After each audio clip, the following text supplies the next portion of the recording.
Hey guys, it's your friend GareBear back with another video for you today, and today we're going to talk about controllers. Since I've gotten into PC gaming the last year, I have learned there are a ton of options as far as what you can use to play on the computer, and it gets kind of convoluted and kind of complicated, which I had no idea about. I honestly thought when I first got into it, there were certain controllers you had to buy to use with the PC, like third-party brands or ones specifically made for the computer. But it turns out you can use pretty much any controller out there.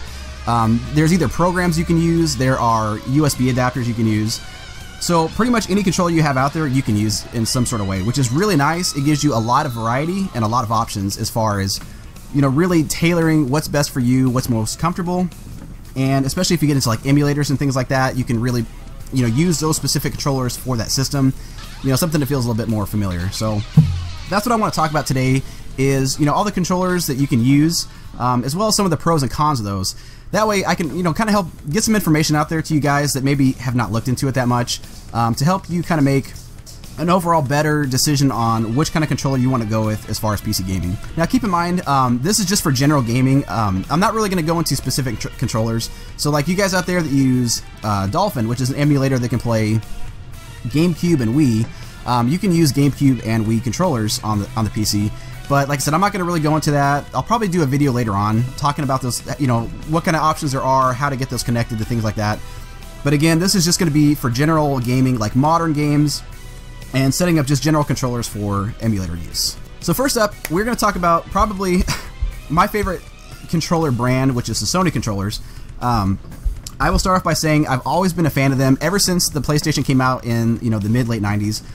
I just love the way it was set up. I think they did a really good job as far as the layout of it. Even before they had the DualShock and the two analog sticks, I really liked the design of it.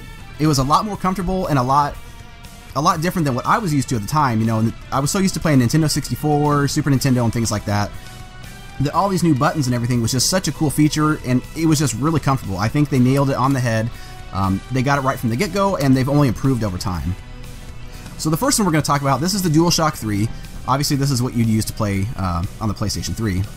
It's a great controller, like I said. It's very much like the PS2 controller, which I love because I can't tell you how many hundreds and hundreds of hours I spent playing the PS2. I absolutely love the PS2 controller, and this is just a even better version of it. Now, a really great thing about the Sony controllers is that they're all wireless, so they have Bluetooth connectivity. So if you have Bluetooth on your computer, you don't have to use any wires if you don't want to. You can hook it up that way. They also have rechargeable batteries, unlike some of the other controllers we'll talk about where, that's something you have to buy extra, which I absolutely hate. I think that's stupid. But yeah, the PS3 is just an absolutely great controller. I absolutely love it. And when the PS4 controller came out, I didn't think there was any way I was going to love it. But when I finally, bit the bullet, went and bought one. And I got to say, I actually like the PS4 controller better. The design to it, it's kind of got like a boomerang shape to it, if you can tell. So I wasn't crazy about that at first, but it just feels like it's a much better built controller. It's very heavy, so it feels like it's a lot more durable. It feels like a tank. And I like the button placement. The triggers back here, they have a lot more springiness to them. I don't know if it's really a word, but they just got more, they're just more, I don't know how to say it, they're heavier. So I really like that. And yeah, it's just a really great controller. The thumbsticks feel a lot stronger. One of the problems I had with the DualShock 2 and 3 was if you play games like Call of Duty where you're constantly clicking the L3 button, especially when you're doing this, you really wear out the thumbstick really fast. And I went through a lot of controllers doing that, whereas with this one, it doesn't really feel like it's doing that. Like I think they just used a better quality material. So I haven't had that problem so far. Really, really great. I like these a whole bunch. Another really cool feature that they added to it was this little sensor up here, which for some programs that you use with this, you can actually use as a mouse. So, if you don't want to keep reaching over using your mouse, you can use this, you can just push the button and click on it. It's really cool. So with the Sony controllers, the way that you hook them up is very, very easy. It's probably the easiest that you can use. There's a program you can download, which I will provide a link for you guys so you guys can check it out. But all you do is you buy a Bluetooth dongle, which they're really cheap nowadays. You can usually get one for like under 15 bucks. Download the program. You install that program onto your computer. It takes over that Blu-ray dongle, or it takes over that Bluetooth dongle, and you're pretty much ready to go. You don't have to map any buttons. You don't really have to do much else. the computer will pick it up. It'll map it out like a Xbox 360 controller, because that's essentially what it uses, is that software, and you're ready to go. I've had no issues with it whatsoever. The program I use is very simple but very effective. Now, like I was saying earlier, there are programs you can get out there that are a little bit more customizable, where, like I said, you can use this as a mouse. You can also play with the LED flash bar here. You know, typically it's just kind of a boring one color. I think player one's blue. I forget what the other player colors are. You can play with that, so you can change a color on it. You can do a strobe light effect where it'll flash through all the colors, kind of like a rainbow, which is really cool. But I'm a very simple person. I don't need that much flashy stuff, so I don't really mess with that. I use the tried and true method, and it really works out great. So yes, very, very great controllers to use. Very easy. Okay, so next up we're going to talk about Microsoft controllers, which I'll be honest with you guys, I didn't really play the Xbox very much growing up. I had more love for the PS2, and I don't know, there just wasn't a lot that pulled me to it. But anyway, I do love their controllers. I will say I have used these before. You know, going to my friend's house, I played on them before, and I think they're great controllers. Honestly, it's really tough to choose which one is more comfortable between this and the PlayStation.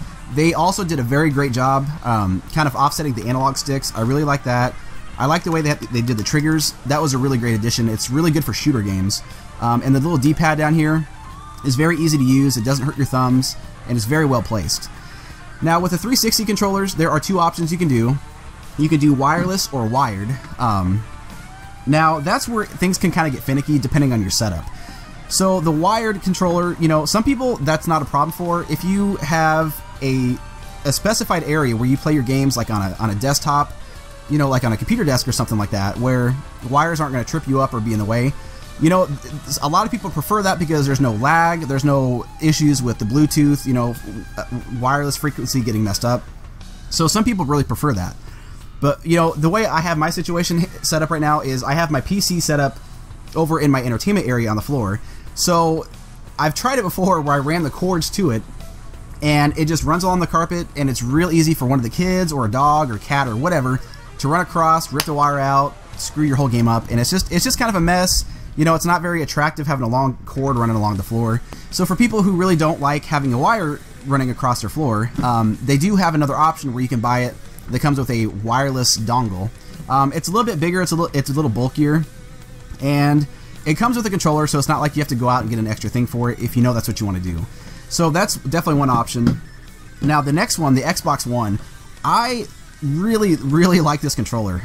Again, I saw the design of it, and I wasn't sure what to think about it, but I just actually bought this last week, and this is what kind of inspired me to do this assessment of all the controllers.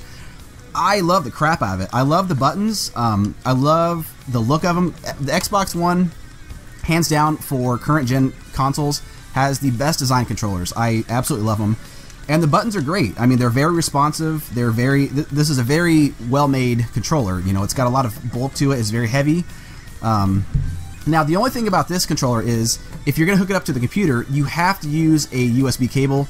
You can't do this wirelessly yet. So again, if you're in a situation like me where it's just not feasible to have a cord running across your floor, you really can't use this. And it's really unfortunate, you know, because it's such a great controller. It does have the Bluetooth capabilities, but unfortunately, it's just not an option. Now, Microsoft did announce that they are coming out with an adapter this fall that will allow you to play this on the PC, but it's an extra $20. And the other kicker is, you have to be on Windows 10. It cannot be any older version. It can't be Windows 8, 7, 95, whatever the case may be. It has to be Windows 10. So for people like me, you know, I don't want to spend an extra $20 just to use this controller. I don't want to have to upgrade my OS if I don't want to. I'm very happy with 7. I always have been, and I really don't plan on changing it anytime soon. So essentially, it comes down to how bad you really want to use this controller. Either you're going to have to use it with a wire on your OS that you have, or you have to wait a few months, buy a separate adapter to use this wirelessly, and upgrade your OS if you haven't already done so. Okay, so finally, the last one I'm going to talk about here is the Nintendo Wii U Pro Controller. This one, it's pretty much set up just like all the other current gen consoles. You know, it's got the 2 analog sticks, it's got the D-pad off to the side. The triggers are pretty much set up the same way. I actually really like this controller.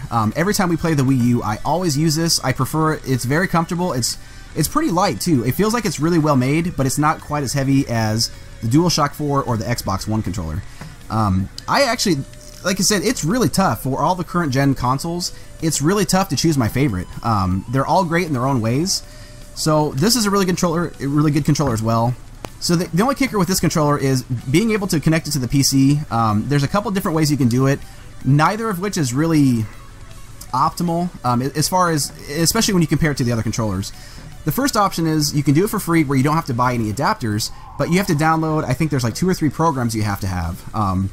There's one that allows you to connect it to the PC, and then there's another program you have to actually map everything out to use it. I haven't done it myself, but just from the steps I've seen in the videos, it seems a little convoluted and complicated, especially if that's not really your thing, if you're not too adept in hooking these up and getting to use them. The other option is there's an adapter. You can go online to Amazon. There's an adapter, I think it's like $15. It's not too expensive, but basically you hook that up to your PC and it does all the work for you. It installs the drivers, it detects the controller, and then you're ready to go. It maps it and everything.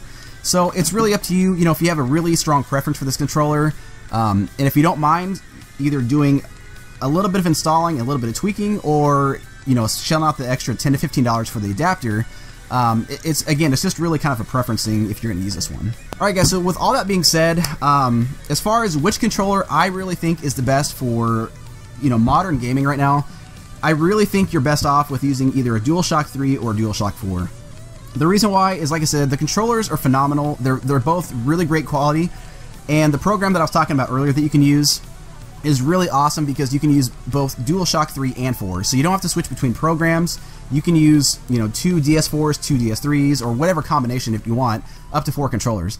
It's very easy. You just push the PS button, it detects it, and it sets it up, and it's so very simple. There's no extra work you have to do. As far as the Xbox One controller, I honestly want to make this my main gaming controller, but again, like I said before, it's just not feasible for me to hook a wire up to it, run it across the floor, worry about somebody tripping over it, ripping it out of the wall, or ripping it out of the computer, possibly breaking something. And I just really don't want to shell out an extra $20 for an adapter that just to be able to use the controller in the way it was originally meant to work.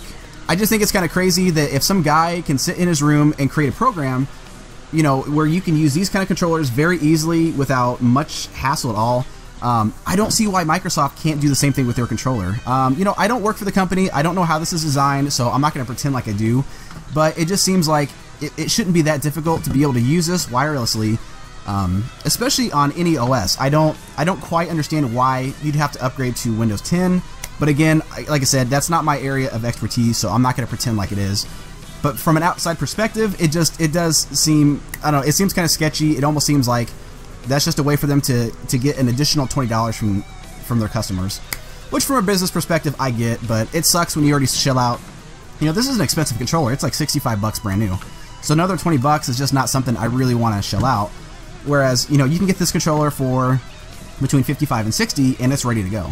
And really the same can be said for the Wii U controller. I know this isn't really meant to be used on the PC, so it's not Nintendo's fault. I don't fault them for that. It's just really up to the person if they want to, again, shell out the extra money to use it very easily. Alright guys, so that's going to do it for this video. I hope you guys enjoyed the video. I hope you guys got a lot of good information out of it, and I really hope it helps you to decide which controller you want to go with, which one you want to use for PC gaming. Like I said, there's tons of options out there. There's a million more I could talk about. There's lots of third-party controllers, and there's probably a ton out there I don't even know about, but these are just basically the main ones that most people use on a regular basis. So, again, I really hope you guys enjoyed the video. I hope it helps you guys, and let me know what you guys think. If you guys have a certain controller that you use that I didn't talk about, or if there's some features that I missed out that you think is a really good selling point, definitely let me know. Let me know in the comments below. I'd love to hear from you guys. So thank you guys as always for watching, and I will see you in the next episode. Take care.